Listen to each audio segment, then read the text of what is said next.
اللہ کریم نے جب دنیا بسانے کا ارادہ کیا تو آدم علیہ السلام کو پیدا کیا۔ اللہ کریم نے آدم کو ایک مٹھی خاک سے پیدا کیا جو تمام روئے زمین سے لی گئی۔ یہی وجہ ہے کہ انسانوں میں سفید بھی ہیں اور سیاہ بھی۔ اللہ کریم نے آدم کو اپنے ہاتھوں سے بنایا، آدم کو علم الاسماء عطا کیا، فرشتوں کے سامنے آدم کو پیش کیا اور کہا میں زمین میں اپنا خلیفہ مقرر کرنے والا ہوں۔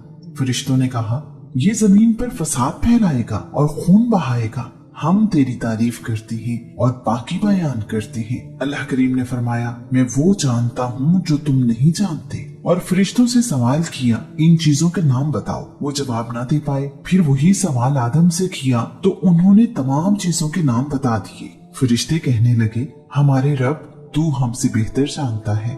فرشتوں کو حکم دیا گیا کہ وہ آدم کو سجدہ کریں۔ سب فرشتوں نے آدم کو سجدہ کیا سوائے ابلیس کے۔ ابلیس نے سجدہ کرنے سے انکار کر دیا اور تکبر کیا۔ اللہ کریم نے ابلیس سے کہا ابلیس تجھے کس چیز نے اسے سجدہ کرنے سے روکا جسے میں نے اپنے ہاتھوں سے بنایا ہے؟ کیا تم تکبر کرتے ہو اور اپنے آپ کو بہت اعلیٰ سمجھتے ہو؟ ابلیس نے موازنہ کرتے ہوئے کہا میں اس آدم سے بہتر ہوں، میں آگ سے بنا ہوا ہوں اور یہ آدم مٹی سے۔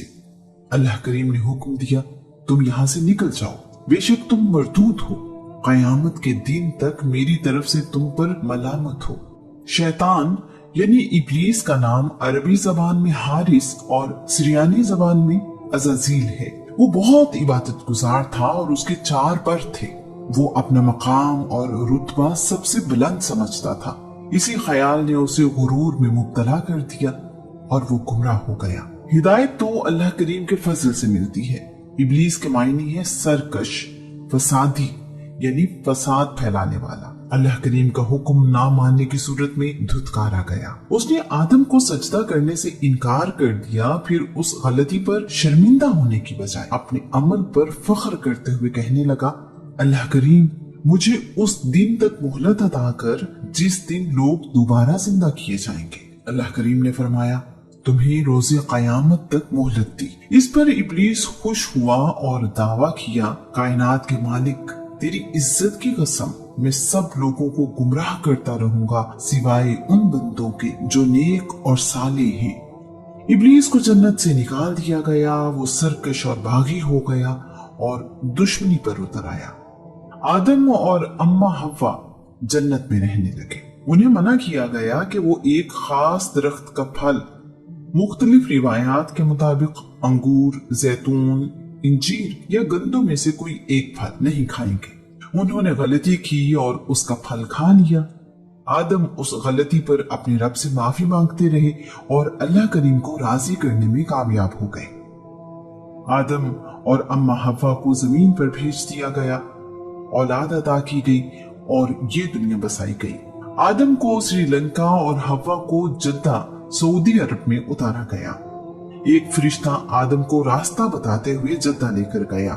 یوں آدم اور حوا زمین پر آنے کے بعد ملے۔ دنیا میں آنے کے بعد آدم کی اولاد میں سب سے پہلے قابیل پیدا ہوا اور پھر حابیل، اور پھر اللہ کے نبی شیش پیدا ہوئے۔ قابیل نے اپنے بھائی حابیل کو قتل کر دیا اور سرکش ہو گیا۔ دنیا میں سب سے پہلے پیدا ہونے والا قابیل تھا اور سب سے پہلے مرنے والا حابیل۔ ہم سب آدم ہی کی اولاد ہیں۔ آدم کو ہدایت کے ساتھ نبی بنا کر دنیا میں بھیجا گیا۔ انسان کو سیدھی راہ پر چلنے کو کہا گیا۔ اس کی فطرت میں اچھائی اور برائی رکھ دی گئی۔ یہ اختیار انسان کے سپرد کر دیا گیا کہ وہ جس راہ کو اپنانا چاہے اپنائے۔ اچھائی کی صورت میں انعام اور برائی کی صورت میں سزا کا قانون بنایا گیا۔ اس کائنات کے مالک کو علم تھا کہ میرے بندے دونوں راہیں اختیار کریں گے۔ اس کا بھی انتظام کر دیا گیا کہ انہیں سیدھے راستے پر رہنے کا بار بار موقع دیا جائے۔ اللہ کریم چاہتا ہے کہ میرے بندے شیطان کے بہکاوے سے بچ جائیں۔ اللہ کریم اس کام کے لیے اپنے نبی اور رسول دنیا میں بھیجتا رہا ہے۔ اس سلسلے میں قریباً 1,24,000 نبی اور رسول بھیجے گئے۔ یہ مختلف زمانوں اور مختلف قوموں میں بھیجے جاتے رہے۔